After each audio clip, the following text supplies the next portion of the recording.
আমি বলতেই পারি এখন, এত বছর বলতে পারি নাই। সেটা হচ্ছে ধরেন শাহেদ আলম, নিশ্চয়ই সবাই চেনেন, সে আমেরিকাতে থাকে। হ্যাঁ, উনি কিন্তু ফাইনেস্ট জার্নালিস্ট ছিলেন মানে আমাদের সমসাময়িক। আমরা যখন, এবং ওই সময়তে যে টেলিভিশন চ্যানেলই আসতো আমাদের ডাক পড়তো, তার মধ্যে আমি একটা থাকতাম, শাহেদ আলম একটা থাকতো, মিরাজ আহমেদ চৌধুরী নামে একজন ছিলেন, তিনি একজন থাকতেন। মানে এগুলো কমন ফেস ছিল যে টেলিভিশন শুরু হলেই আমাদের সেলিব্রিটিগুলো লাগবে। হ্যাঁ, সেলিব্রিটি ঠিক হয়েছে তখন না, মানে কামলা হিসাবে ভালো আর কি।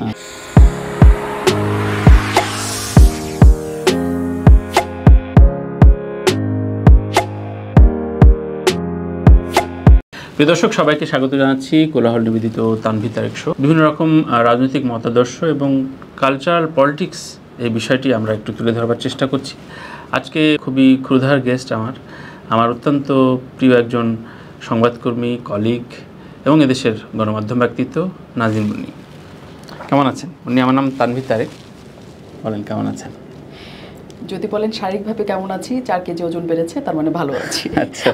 আর যদি বলেন মানসিকভাবে কেমন আছি, আমার ধারণা 4 কেজি ওজন মনের কমেছে, কারণ একটু টেনশনে আছি। এখন নাকি এই কেমন আছেন প্রশ্নে 5 তারিখের আগেও পরে এটা বিশ্লেষণ করা যায়, কিন্তু আমার মনে হয় যে 5 তারিখের আগে আসলে যেরকম ছিলাম, মানে 1 মাস তো ওইটা বাদ দিয়ে যদি আগের 15 বছর বা 16 বছরের চিন্তা ভাবনা করা যায়, এবং এই 1 মাসে মানে 1 মাস 16 বছরের সাথে তুলনা করাটা বোধহয় ঠিক হবে না একেবারেই। কিছুদিন যাওয়ার পরে বোঝা যাবে যে তখন আর এখনকার পার্থক্য বা তখন কি। কারণ 16 বছরে যা কিছুই আমরা চেঞ্জ করে এই জায়গায় আসতে চেয়েছি বা এই জায়গায় এসে যা কিছু পরিবর্তন করতে চেয়েছি, তা আসলে হবে কিনা বা হচ্ছে কিনা, তার জন্য তো একটু সময় লাগবে। তারপরে বলতে পারবো যে না, তখনকার চেয়ে আমরা এখন অনেক বেশি ভালো আছি। তবে যা কিছু ঘটছিল আমাদের তো একটু পরিবর্তন দরকার ছিল। কিন্তু ধরেন একটা দেশ রাজনৈতিক কালচারে দাঁড়ায় নাকি সাংস্কৃতিক কালচারে সুন্দর হয়, কোনটা আসলে আমরা তো বুঝি না। দুটোই। কারণ হচ্ছে আপনি রাজনৈতিকভাবে যদি একটা জায়গায় থাকেন কিন্তু সাংস্কৃতিকভাবে যদি আপনি ডুবে যান, তাহলে রাজনীতি আপনাকে টেনে রাখতে পারবে না। কারণ এই দেশের প্রতিটা মানুষ বা কোনো দেশের সব মানুষ শুধু রাজনীতি দিয়েই রাজনীতি বুঝে এরকম না, তাকে আপনাকে সাংস্কৃতিকভাবেও একটা জায়গায় নিয়ে যেতে হয়। ধরেন আপনি যদি গেল 16 বছরের কথা চিন্তা করেন, গেল 16 বছরে আমি কি মিস করেছি সাংস্কৃতিক ক্ষেত্রে। আচ্ছা।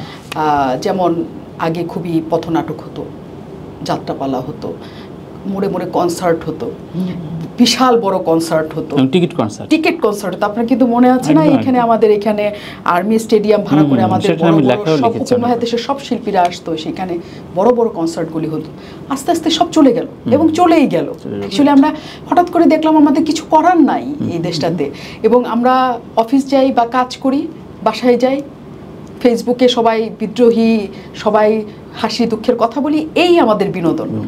আপনি কিন্তু খেয়াল করেছেন, তারপরে দেখবেন যে বেশ কিছুদিন ধরে আসলে সিনেমাটা আবার একটু আমাদের দিকে আসলো, পরে আমরা একটুখানি মুখ ওদিকে দিতে পারলাম। কিন্তু এর বাইরে এই দেশের সাংস্কৃতিক কর্মকাণ্ড আপনি যদি নিজে তাকান, আপনি একজন ভীষণ রকমের খ্যাতিমান সাংস্কৃতিক কর্মী, আপনি দেখেন অনেকটা স্টেরিওটাইপ এবং খুবই মানে সীমাবদ্ধ হয়ে যাচ্ছে। শিল্পকলার ভেতরে সীমাবদ্ধতা নাটক হবে, আপনার সিনেমা বের হলে আপনি হয়তো দেখতে যাবেন, নইলে যাবেন না। এর বাইরে আসলে কি আমাদের কি ছিল? তো আপনি যদি সাংস্কৃতিকভাবে একটা জিনিসকে একটা জায়গায় না নিয়ে যেতে পারেন, তখন আপনি রাজনীতিরভাবে ওইটাকে নিয়ে আসা যায় না আসলে। কারণ সংস্কৃতির মধ্যেও অনেক রাজনীতি থাকে, এবং একটা দেশ কেমন হবে আপনার সংস্কৃতি সেটা নির্ধারণ করে কিন্তু যে আমার দেশটা কেমন। আমি প্রায় প্রত্যেককেই এখন এই প্রশ্নটা করছি যে একজন সংবাদকর্মী বা গণমাধ্যম কর্মী এবং একজন শিল্পী বা সংস্কৃতি কর্মী, তাদের রাজনৈতিক মতাদর্শ কি অকপট প্রকাশিত থাকতে হয় কিনা, প্রকাশিত থাকলে বিপদ কিনা, নাকি উচিত কিনা, না প্রয়োজন কিনা? আমি যখন আসলে সাংবাদিকতায় আসি, আমি দ্বিতীয় দফা যখন ইটিভি এসছে আমার 2007-এ আমি শুরু করলাম। তার আগে আমি সংবাদে অ্যাপ্রেন্টিস হিসেবে যুক্ত হয়েছিলাম, 1 বছরের মতো কাজ করেছি। যখন আমি আসি তখন হচ্ছে সাংবাদিকতা ভীষণ রকমের মানুষের কাছে একটা অসম্ভব জিনিস, সুন্দর জিনিস, গ্লোরিফাইড জিনিস। হ্যাঁ, এবং তখন থেকে আমি জানতাম আসলে যারা সাংবাদিক তারা কারোর হন না, তারা শুধু জনগণের হন। জনগণের যা প্রশ্ন থাকে, জনগণ যে কিন্তু বলতে পারে না সবার কাছে, যে জনগণের মুখপাত্র হয়ে সে কাজ করে। এবং একজন সাংবাদিকের আসলে কোনো দল করার কোনো স্বাধীনতা থাকা উচিত না। মানে আপনি যদি মনে করেন আমাকে কোনোদিন প্রধানমন্ত্রী বানায় দিলে বা ক্ষমতাবান কাউকে বানিয়ে দিলে যে সাংবাদিকদের ক্ষেত্রে তুমি কি রুল জারি করবা, আমি একদম প্রকাশ্য, আমাকে তখন স্বৈরশাসক বা যাই বলেন না কেন, আমি প্রকাশ্য জারি করব যে সাংবাদিকরা কখনো কোনো দল করতে পারবে না বা দলের প্রতি প্রকাশ্য কোনো আনুগত্য দেখাতে পারবে না। কারণ আপনি যখন কোনো সাংগঠনিক প্যাডে তাদের নাম থাকবে না। সাংবাদিক মানে সাংবাদিক, আমার কেন এত দল, আমার কেন এত সংগঠন, আমার কেন এটা, মানে আমি আমার সাংবাদিকতা করব, আমি জনগণের কথা বলবো, যেখানে অন্যায় হচ্ছে সেটা বলে, যেই অন্যায় করুক, তাই না, আমরা তো যেই অন্যায় করুক তারটাই তুলে ধরার কথা। আমি কেন একটা দলের হয়ে আমি তার ক্ষমতার একটা সিঁড়ি হয়ে সবসময় থাকবো বা ক্ষমতার একটা স্তম্ভ হয়ে কেন বা আমি থাকবো? আমি সাংবাদিক, আমাকে সাংবাদিকতা করতে হবে। আমার মনে হয় আমাদের দেশে সাংবাদিকতা মূলত নষ্ট হয়েছে এই কারণেই যে সবাই প্রকাশ করতে পছন্দ করতো যে আমি এই দলের, এবং আমার কাছে একটা সময় মনে হয়েছে যে সাংবাদিকরা যদি কোনো নির্ধারিত দলের না হয় তাহলে তার ঠিক ইজ্জত থাকতেছে না, ঠিক প্রেস্টিজ থাকতেছে না, সে ঠিক ক্ষমতাবান কেউ না, সে ঠিক গ্লোরিফাই হওয়ার মতো কেউ না।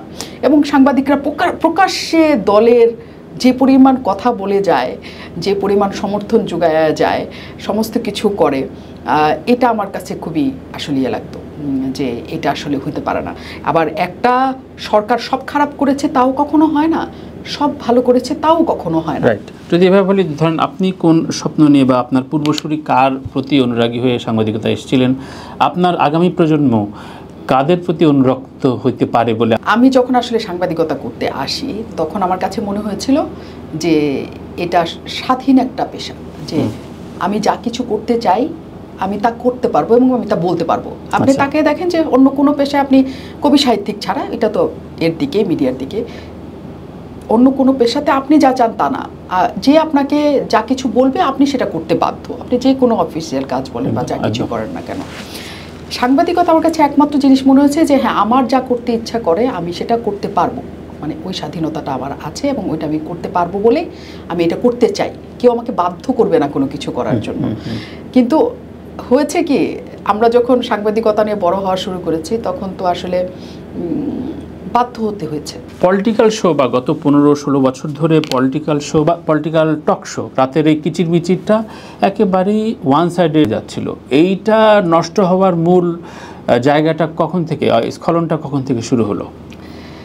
এইটা মূলত দেখেন, আমরা যখন এটা শুরু হলো কবে থেকে, আমার যতদূর মনে পড়ে 2014-তে যে নির্বাচনটা হয়েছিল সেই নির্বাচনের পর থেকে মূলত।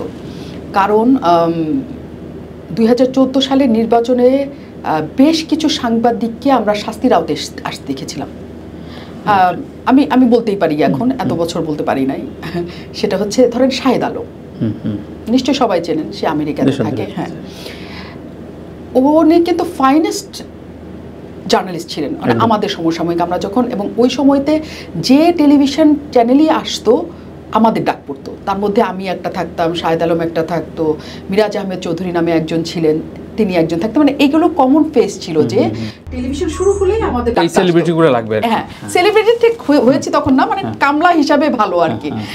সো আমি যখন, ওনার তো ব্যাকগ্রাউন্ডটা এনটিভি ছিল ডেফিনেটলি, তো উনি যখন 2013-তে আসলে ওই যে নির্বাচনটা নিয়ে একটা রিপোর্টিং করলেন, ছিল তখন উনি 24-এ আসছেন ইয়ে থেকে।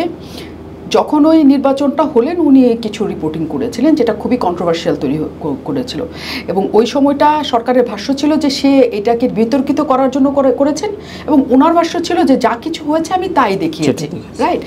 কিন্তু এই বিতর্ক হতেই পারে সাংবাদিকের মধ্যে এবং ক্ষমতাসীন বা বিরোধী দল, এটা হতেই পারে যে তুমি আমাকে ডুবানোর জন্য এই কাজ করছো।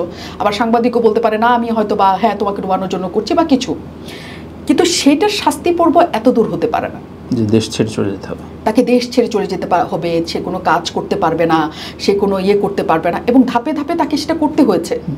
এবং যেহেতু আমরা একটা মানে একই ঘরানার বা একই সময়কার সমসাময়িক ইয়ে ছিলাম, তো ওনার ঘটনা আমরা জানতাম যে কি কি হচ্ছে আপনাদের সামনে, রাইট, আমাদের সামনেই হয়েছে। তো উনি যখন ইয়ে হয়েছেন, একটা সময় হলো চ্যানেল 24-এও তিনি কাজ করতে পারবেন না বলে দেওয়া হলো, তিনি চ্যানেল 24-এ কাজ করলেন না। তারপর ডেস্কে বসে গেলেন, ডেস্কে বসে থেকেও তিনি যখন কাজ করলেন সেটাও গ্রহণযোগ্য হলো না। তারপরে উনি দেশের বাইরে চলে গেলেন, দেশের বাইরে চলে যাওয়ার পরেও ওনার অনেক স্ট্রাগল সময় ছিল। এইখানকার একটা খুবই শীর্ষস্থানীয় পত্রিকার তিনি ওইখানকার করেসপন্ডেন্ট হলেন, সেই চাকরিটাও তাকে করতে দেওয়া হলো না। আমার কাছে মনে হচ্ছে এটা মানে বাড়াবাড়ি চূড়ান্ত লেভেলের বাড়াবাড়ি যাকে বলা হয়। কারণ একজন সাংবাদিক কতটুকু করতে পারে একজন ইয়ের বিরুদ্ধে? একটা সরকার মানে তো অনেক বিশাল কিছু, একজন সাংবাদিক এত কিছু পারে না। তো আমরা ধরেন সংস্কারের বাংলাদেশ বলছি, নতুন বাংলাদেশ তৈরি করার কথা বলছি, সবার দায়িত্ব আছে। আপনি কি মনে করেন যে এই জায়গাগুলো কতটুকু ফ্রিডম রাখার জায়গাটাই তৈরি করছে বর্তমান উপদেষ্টা পরিষদ? এখনো পর্যন্ত সেই কিন্তু আমরা পাইনি। আচ্ছা, সেই ভাইবটা যে হ্যাঁ এখন আমরা স্বাধীন, আমরা যা কিছু তাই বলতে পারি। হতে পারে যে এরকম যে 16 বছর অনেক ভয় থাকার পরে হয়তো ভয়টাই মনের ভিতরে এমনভাবে গেঁথে গেছে যে এখন কিছু সাহস করে বললেও মনে হয় যে না বাবা এটা নিয়ে তো অনেক কিছু হয়ে যেতে পারে, রাইট? তো আর এখনকার ঘটনা হচ্ছে, আমি একটা কথা বলি তানভীর ভাই, সেটা হচ্ছে আমি বিশ্বাস করি আমাদের মতো দেশে আসলে কখনোই মিডিয়া ফ্রি হবে না, কখনোই হবে না। এটা আসলে যারাই ক্ষমতায় থাকুক না কেন তারা এক ধরনের নিয়ন্ত্রণ করার সবসময়ের চেষ্টা করবে। কেউ হয়তো কম করবে, কেউ হয়তো বা বেশি করবে, রাইট? কারণ বিএনপি যখন ছিল আসার সাথে সাথে যখন 21 টেলিভিশন বন্ধ করে দিল, আবার যখন শেখ হাসিনা ক্ষমতায় আসলেন, আওয়ামী লীগ ক্ষমতায় আসলো, তখন উনি বন্ধ করে দিলেন, সিএসবি বন্ধ করে দিলেন, দিগন্ত টিভি বন্ধ করে দিলেন।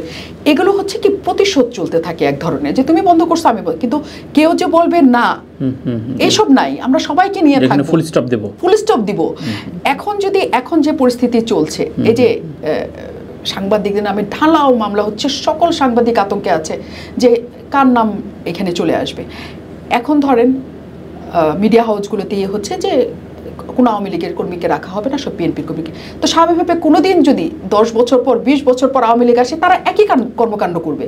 কিন্তু যেহেতু এই সময়টা আমরা আসলে সংস্কার চেয়েছি যে নতুন একটা দিনের শুরু হোক, এই সময়টা এমন হওয়া উচিত ছিল যে আমরা কারোর প্রতিশোধ দিব না। যারা যে ইয়েতে আছে তারা সেই ইয়েতে কাজ করবে, আমরা সবাই সাংবাদিকের মতো কাজ করব, কোনো তো অসুবিধার জায়গা নেই। কিন্তু আমি এখনো পর্যন্ত সেটা দেখতে পাইনি। এবং একদমই স্পষ্ট করে প্রধান উপদেষ্টা বলেছেন যে আপনারা মন খুলে আমাদের সমালোচনা করুন, আমরা আপনাদের সমালোচনা নিতে প্রস্তুত আছি। কিন্তু আমরা আসলে এখনো পর্যন্ত ওই সাহসটা নিতে পারছি না যে আসলেও কি কিছু হলে আমরা সমালোচনা করতে পারবো, আসলেও কি ছাত্ররা যদি কোনো অন্যায় করে থাকে বা ভুল করে থাকে, অন্যায় তো না নিশ্চয়ই, ভুল করে থাকে, কারণ ওরা এখন ছোট মানুষ, এখনো একটা দেশ গড়ার কাজে চট করে চলে এসছে, সব কিছু দিয়ে শুদ্ধ হবে তা তো না। কারণ শেখ হাসিনা সরকারও তো অনেক ভুল করেছেন, সাথে সাথে ওনারা যদি কখনো সমালোচনাটা নিতে পারতেন, এত বড় বড় ভুল হওয়ার আশঙ্কার জায়গা কিন্তু ছিল না। মানে আমি আমার ছোট মাথা দিয়ে যা মনে করি, আসলেও কি সমালোচনা নিতে পারবেন তারা? এই যে পারবেন কিনা, এই যে আপনি শুরুতেই আমাকে যে প্রশ্নটা করলেন যে কেমন আছেন বোঝা যায় কিনা বা পরিবর্তন হচ্ছে কিনা, যেহেতু এখনো আমরা এটা নিশ্চিত নই, তা কাজেই আমরা জানি না যে এটা মুক্ত হবে কিনা। বরং এই যে সাংবাদিকদের নামে টানা যে মামলাগুলি হচ্ছে, তাতে বরং উল্টো আরো ভীতিই তৈরি করছে। কারণ এই সময়কারে এত গণহারে সাংবাদিকদের নামে মামলা, অনেক অপরাধ করেছে সাংবাদিকরা, অবশ্যই করেছে, কিন্তু গণহারে সবাই খুনের আসামি, এটা নেওয়াটা বোধহয় একটু